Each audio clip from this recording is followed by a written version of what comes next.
এই সবে বর্ষা গেল, আমরা ছিলাম টানা 3 মাস শান্তিনিকেতনে।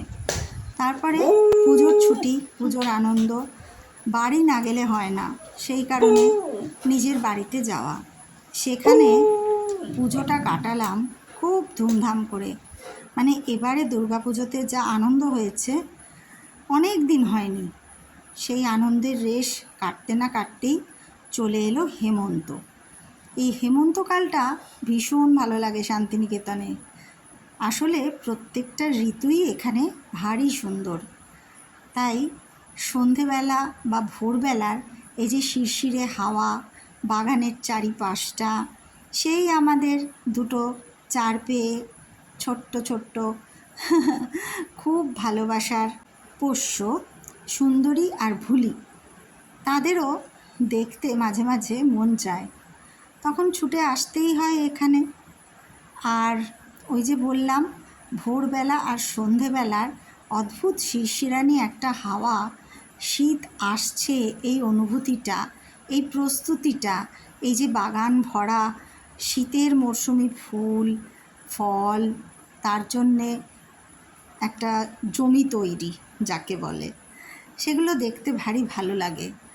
এখানে যে মাটিটা কোপানো হচ্ছে তাতে লাগানো হবে মেথি শাক আর ধনে পাতা, হয়তো পালং শাকও লাগানো হতে পারে। এগুলো দেখে মন ভরে যায়। চারপাশটা সবুজ দেখতে কার না ভালো লাগে বলুন?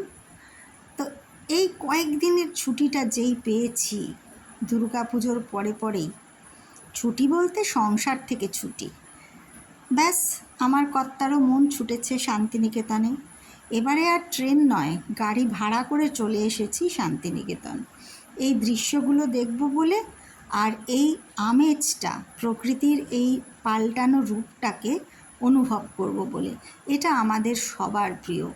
আমি, আমার মেয়ে, আমার কর্তা, আমরা ভীষণ ভালোবাসি এখানকার এই ঋতু বদলের সময়টাকে উপভোগ করতে। তাই জন্যে চলে এসেছি শান্তিনিকেতনের বাড়িতে। আর এখানে এসে সকাল থেকেই লেগে পড়েছি কাজে। সেই চেনা রান্নাঘর, চেনা ফ্রিজ, চেনা বারান্দা, আস্তে আস্তেই দুটো লেবু পাড়া হলো। এত সুন্দর তার গন্ধ, মনে হয় একটু ডাল ভাত আলু সেদ্ধ আর এই লেবু থাকলেই হয়ে যাবে, আর কোনো কিছুই করতে হবে না। কিন্তু তা বললে তো হয় না, রান্নাবাড়ি তো করতেই হয়। কিন্তু এসে এসেই মুড ছিল না সেটার। সেই জানলা দিয়ে পাশের বাড়ি দেখা, বর্ষাকালে অনেকবার দেখিয়েছি, যারা আমার ব্লগ ফলো করে তারা নিশ্চয়ই জানে। মাড হাউস, এই বাড়িতে উঠলেই এই মাড হাউসের রান্না আমাদের 1-2 দিন ছাড়া ছাড়া কিছু না কিছু প্রায়ই আসে। এত ভালো এদের খাবারের কোয়ালিটি, আমরা নিজেরা তো খাই, আর এখানে যারা যারা থাকে বা আসে, আমাদের বাড়িতেও যারা আসে, সবাইকে বলি মাড হাউসে যেতে।